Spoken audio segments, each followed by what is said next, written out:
estúdio. Olha só, nós estamos hoje aqui, quinta-feira, com mais um podcast Filadélfia, e hoje falando sobre ansiedade. Inclusive, hoje nós vamos estar batendo um papo aí bem atrativo com a nossa futura psicóloga, Érica Silva, falando sobre esse tema que há umas 2 semanas, mais ou menos, nós estivemos aqui nos estúdios conversando aí com o apóstolo Bueno Júnior, nosso especialista, né, terapeuta, que faz aí já esse trabalho com a sociedade em Araguaína e também em Guaraí. E hoje, Érica, nós vamos estar continuando falando desse assunto com você à luz da palavra. Pedro, por exemplo, 1 Pedro 5:7, diz para nós lançarmos sobre o Senhor toda a nossa ansiedade, porque Ele nos guarda e cuida de tudo. E como você já está, entrando nessa área, se especializando, nós vamos estar continuando. Você que é líder, lida com pessoas, tanto no seu trabalho como na faculdade, na igreja também, você tem liderado um grupo. Como você identifica nas pessoas, mesmo no meio cristão, essa ansiedade, essa preocupação com o amanhã, com o futuro? Como você vê isso? Normalmente a gente tem sim uma espécie de característica, para quem possui a ansiedade, que são pessoas mais aceleradas, vamos dizer, elas sempre estão, como é que eu posso explicar? Se preocupam sempre, tá falando, elas falam muito, então assim, é normal a gente notar características. Perceber. Isso. Percebe com facilidade. Percebe. Mas as pessoas, elas se preocupam muito com o que passou, com o presente ou mais com o futuro? Qual a preocupação, assim, você vê que as pessoas têm mais ansiedade? Na verdade, assim, a ansiedade, ela é sempre a preocupação futura, Porque, assim, a gente tem que entender que existe a angústia e a ansiedade. O que é a angústia? A angústia é a frustração com aquilo que passou. Com aquilo que passou, Então, assim, às vezes as pessoas estereotipam muito o que é ansiedade, Se autodiagnosticam com uma coisa que às vezes não é. Então, assim, porque, olha só, nós tivemos essa pergunta no nosso podcast. Porque a gente trata da ansiedade somente com as coisas futuras, sendo que pessoas estão sofrendo por causa que vive lembrando do passado. Então, isso não é ansiedade. Não é ansiedade. É uma angústia, uma tristeza com aquilo que não foi resolvido. Isso mais assemelha com a depressão, Que a depressão, ela é uma tristeza. Já a ansiedade é uma preocupação em excesso, Então, a ansiedade, ela não tem a ver com o passado, e sim com o futuro. Muito bem, então está bem explicada aí a pergunta que nós tivemos, porque nós falamos muito sobre isso, e quando nós lemos Mateus, na nossa chamadinha nós fizemos isso, Mateus 6:25 vai falar para nós não nos preocuparmos, não ficarmos ansiosos com o que havemos de comer, de beber, de vestir, com as coisas que há de vir. E nisso dá uma conotação que realmente se trata de futuro. E a própria palavra de Deus vai dizer que o futuro a Deus pertence, não a nós. Então, se o futuro pertence ao Senhor e nós confiamos nele, nós temos fé nele, mais do que, assim, de uma forma bem tranquila, que nós vivêssemos em um equilíbrio, colocando tudo isso nas mãos dele e descansando, tendo paz, não nos preocupando com essas coisas que há de vir.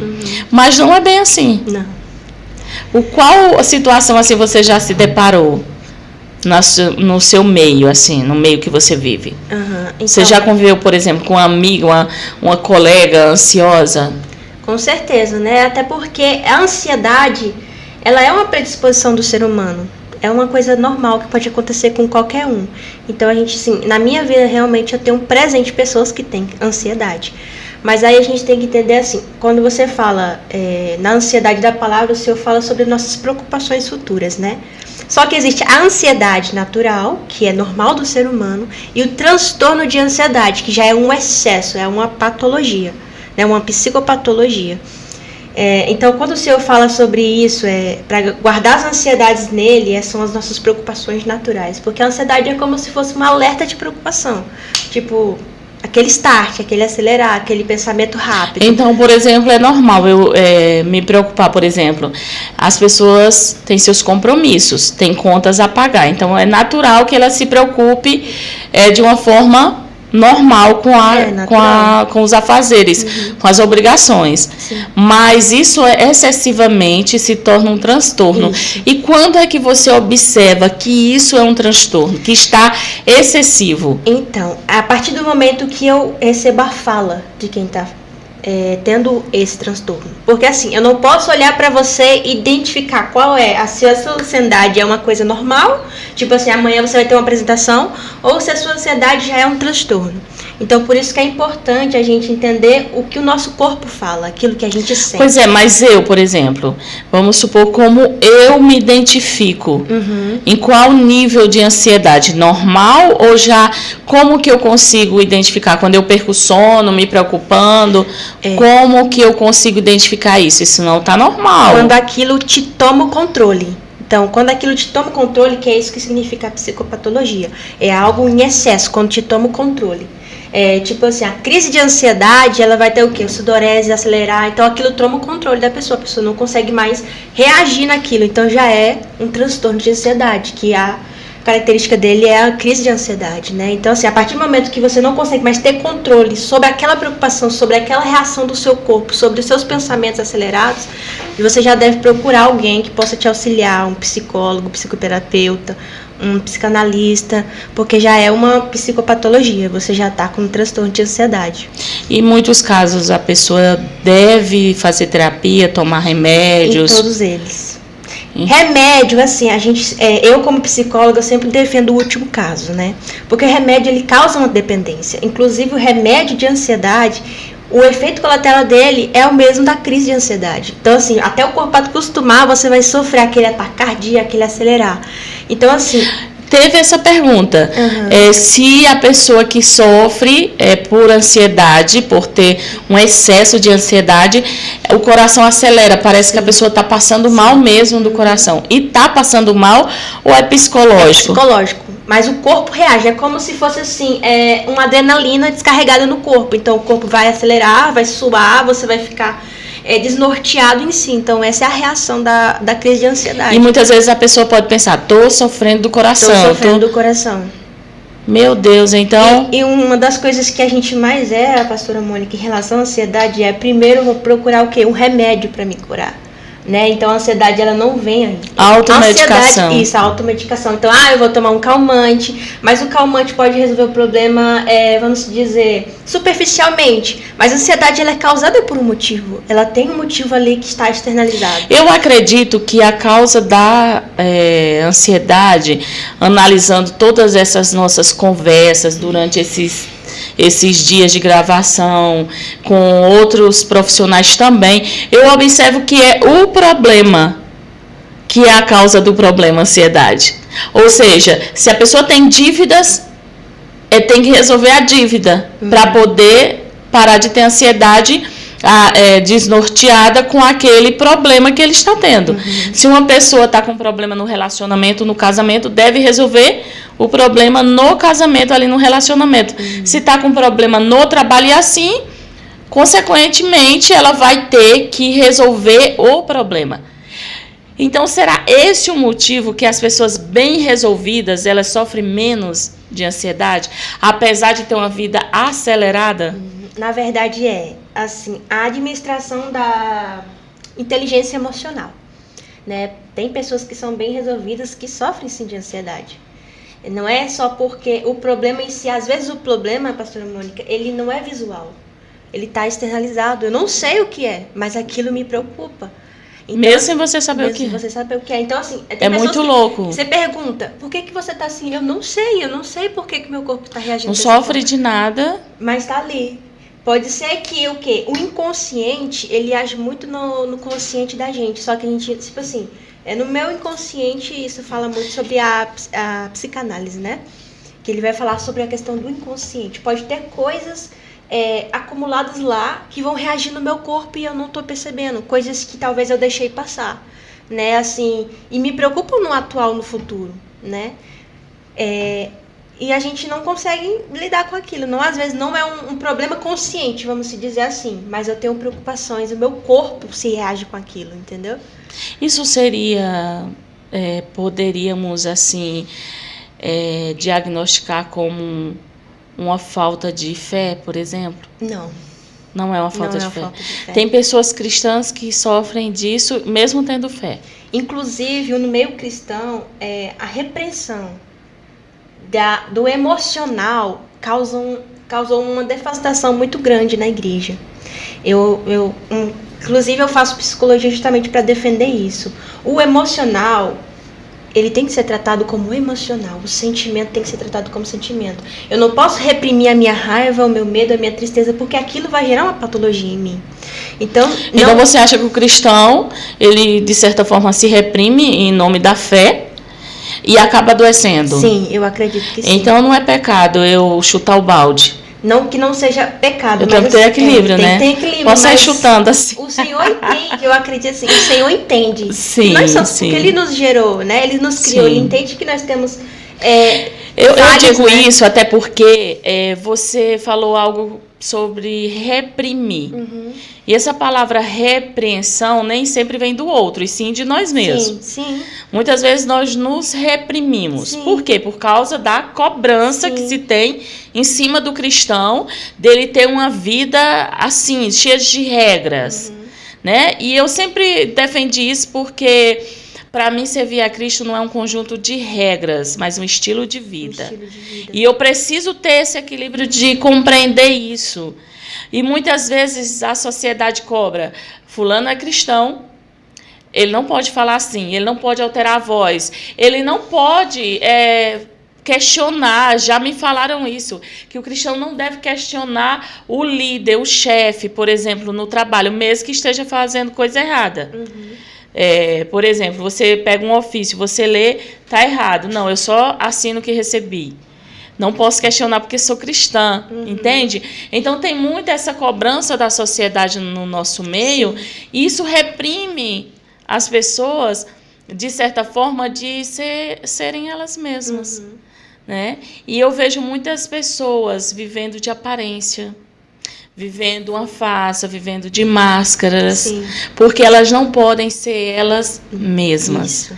E o que eu mais fico indignada quando eu vejo uma pessoa chegar a uma doença psicossomática por causa disso, é que ela já não sabe mais o que causa, como você mesmo disse.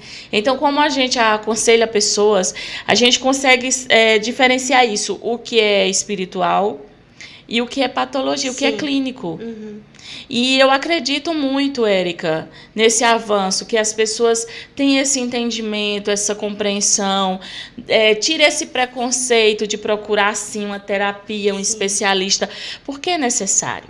Sabe, nós passamos aí o Setembro Amarelo, vimos aí campanhas sobre o combate, na verdade, né, do suicídio, para, de certa forma, minimizar isso, levar uma palavra de paz. E nós vemos pessoas cristãs fazendo isso. Né? Nós tivemos um caso dessa semana agora passada, em Miracema, por exemplo, uma cidade próximo daqui. Então, por que isso ocorre? As pessoas devem dizer, será que essas pessoas que fazem isso não têm Deus? Mas é a consequência disso que você tem falado, né? Nós vivemos numa sociedade onde dita as regras para que eu e você viva. Sim. E muitas vezes nós pegamos isso, recebemos. Você vê pessoas se vestindo no Tocantins, 50 graus, força de expressão, mas é quase. Você vê pessoas se vestindo de quê? De botas, de casacos. Por quê? Porque a moda, né? A massa vem do sul. E vende lá porque lá é frio. Então a mídia publica e as pessoas compram, né, como se fosse normal. Eu digo que aqui nós temos 2 estações, verão e inverno. Nós não temos essa estação de tanto frio para vestirmos dessa forma, né? Não que seja errado se for um estilo pessoal dela, mas não devemos copiar ou viver escravos de mídia, de moda. Isso também adoece, né, Érica? Adoece. Isso Com adoece. certeza, porque é uma busca de um padrão inalcançável. Né? Você nunca vai Não. chegar... Por exemplo, às vezes você vê muitas pessoas querendo copiar hoje as redes sociais. Sim. As blogueiras, né? Lá no Instagram, por exemplo, né? Uma das plataformas digitais mais utilizadas hoje. Inclusive que nós usamos para levar a palavra de Deus. Mas você vê blogueiras ali, né? Todas cheias de filtro, maquiada porque ganham um monte aí de patrocínio para andar toda, né? Aí as pessoas querem entrar naquele nível ali, toda plastificada, e às vezes se frustra. Sim. Porque a vida real não é aquilo ali. Não é aquilo. Não é. Inclusive, elas normalmente agora está sendo pregado, né, o real. Só que aquele real ainda não é o real, né? Então, levando em conta aí a saúde emocional, a saúde mental, não sei o quê. Mas mesmo assim, é como se fosse uma armadilha aquilo ali. Porque nunca vai ser real. Nunca vai ser tátil. Nunca vai ser porque a pessoa nunca vai mostrar a vida dela inteira, os problemas dela inteiro ali. Né? Nunca vai ser 100%.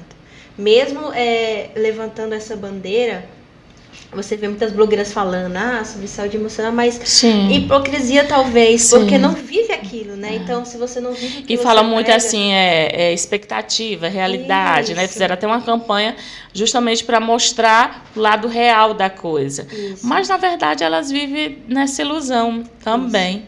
Inclusive, o uso de rede social é um dos maiores gatilhos de levante de ansiedade. Justamente por isso, por aquele pradão, você não consegue mais ver, numa roda de conversa, pessoas conversando normalmente sem estar ali, ó. E se está longe do celular, sente aquela falta de algo, né? Então, assim, ver no telefone um padrão social e quer alcançar aquilo. Então, assim, a rede social é, sim, um dos maiores gatilhos para levante de ansiedade. Eu acredito nisso, assim, porque é um vício ali, né? E se você não fica com ele, você começa a ter crise, você começa a suar, você não fica sem o celular. Tem crianças de 10 anos com crises de ansiedade fortíssimas. Porque o pai não consegue ter uma atenção para a criança, então dá um celular para a criança toma aquilo para si, né? Então vive ali, se você tira a criança, começa a ter crise. O que é isso? Eu já vi bebês com crise de ansiedade. Justamente. Por causa do celular. Por causa do celular. Então, assim, é uma coisa mesmo que tá tomando, a tecnologia, né? Érica, você acredita, de uma forma geral, esse desenvolvimento tecnológico desenfreado que nós tivemos, que os avanços foram assim absurdos no espaço de tempo muito pequeno. Né? Se nós formos lembrar aí, em 97, por exemplo, se eu não me engano, o primeiro computador, 95, chegou ao Brasil. 97, 98, mais ou menos, nós fomos começar a ter acesso, né, ali, ó, a fazer treinamentos, cursos, a internet, né, depois começou também, assim, o celular. 98, eu lembro aquele celular tijolão, assim, né, era um Samsung, um Motorola, que abria assim e parecia parecia um tijolo mesmo. Ele abria assim. Então, assim, você vê, é muito rápido. Olha só, na era 90, nós estamos em 2021. Pouco aí menos de 30 anos.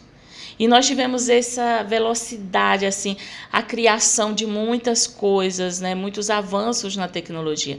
Isso também trouxe e ajudou nesse desenvolvimento desse transtorno de ansiedade, uma ansiedade desacelerada nas pessoas? Não só ansiedade, mas outros transtornos. Só para a senhora ter noção, no livro de diagnósticos de psicopatologias, é atualizado sempre, porque são várias e várias psicopatologias sendo geradas a todo tempo. Então, de coisas novas que vêm surgindo. Coisas novas que vêm surgindo, e você imagina, daquele século passado, que não tinha conhecimento, né? E hoje você vê assim, um livro enorme falando sobre... E são, assim, sintomas semelhantes, sabe? Mas tem características diferentes, então já vai dar outro nome. Tem o transtorno de borderline, tem o transtorno de bipolaridade. Então, assim, tem várias coisas. Não só ansiedade, mas diversos outros transtornos, vem sim com esse acelerar de tecnologia. Vem sim, porque assim você vê que tem muita coisa ligada, né? Com essas Não se brinca mais, né? Não se brinca. Você não vê a criança brincando mais na rua. Então, assim, a vida antes era Também mais... a questão, eu acredito também dos avanços aí na questão de segurança pública, em relação, aliás, ao desfalque, né? Essa orfandade que nós temos de segurança no Brasil. Então, os avanços, na verdade, na marginalidade que nós temos, faz com que também você se tranque dentro de casa. Você tranque seus filhos. Sim. Né? Nós tivemos que vivermos presos para que os bandidos fiquem soltos. Sim. Essa é a nossa realidade. Então, isso também colabora muito para que você não veja mais crianças brincando. Sim. Né? Jogando bola na rua, andando de bicicleta. Porque quando você menos espera, olha, diferente do que as pessoas pensam, nós temos um alto índice de crianças desaparecidas no Brasil. E no Tocantins e Maranhão, os avanços são enormes e parece que não. Porque uma das coisas que as pessoas têm que entender que a mídia, ela publica o que vende, o que é rendável financeiramente, Sim. o que te dá retorno. Então, tem notícias que são, de certa forma, eu digo, manipuladas. Tem a tal da imprensa marrom que vende muito a marginalidade, né? A gente sabe sobre o Rio de Janeiro, por exemplo. O Rio de Janeiro não é tão daquele jeito. Aliás, o Brasil todo tem muitas coisas. Aquilo acontece, mas tem muita coisa boa. Tem. Acontece em outros lugares também, acontece, mas a mídia não está lá para mostrar. Então, assim, tem muita coisa que é mostrada porque é vendável, porque dá retorno, gera recursos financeiros. O que é isso? Dá audiência. As pessoas veem. Como falar agora da política, por exemplo. É o que está na mídia. Então, assim, a mídia vai vender isso. Então, muitas vezes, isso acontece também no nosso poder de compra. Hoje nós sabemos que, nós já discutimos isso aqui, que quem tem o poder de compra na casa são os filhos.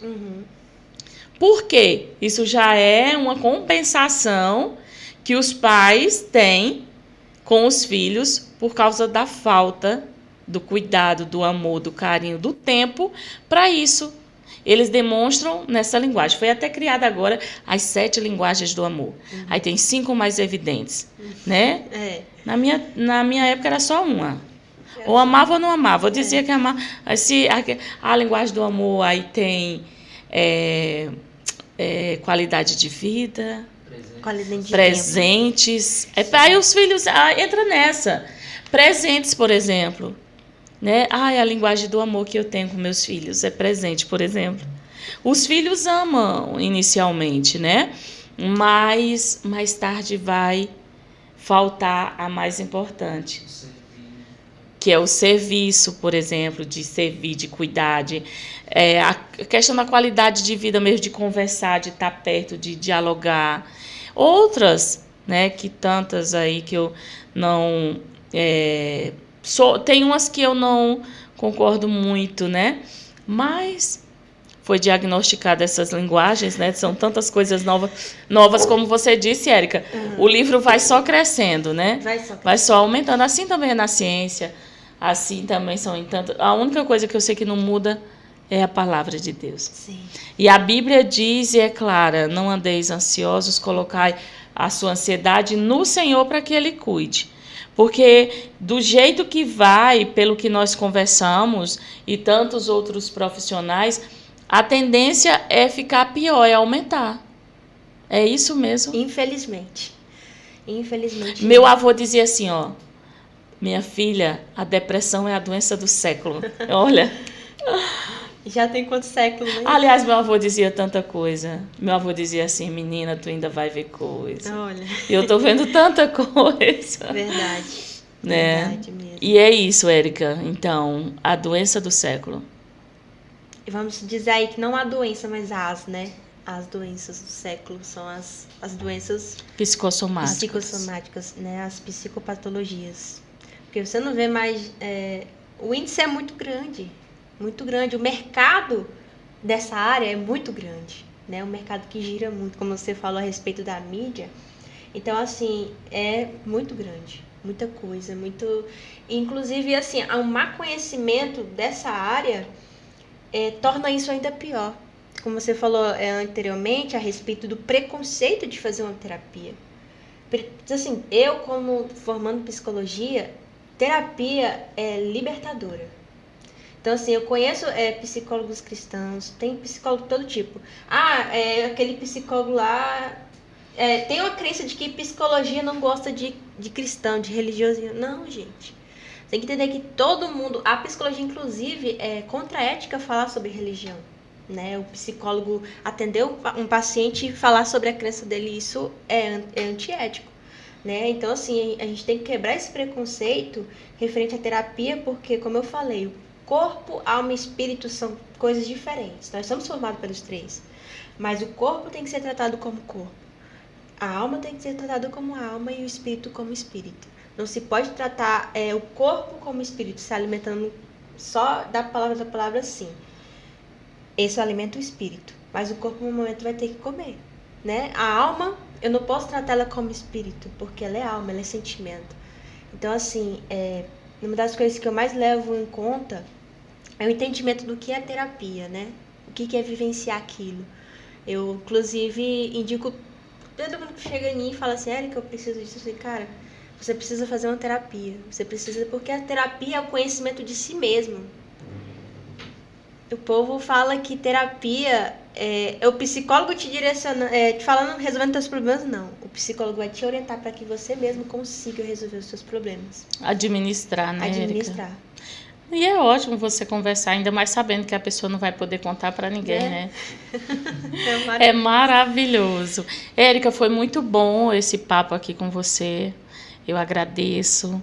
Mais uma prata da casa aí, né?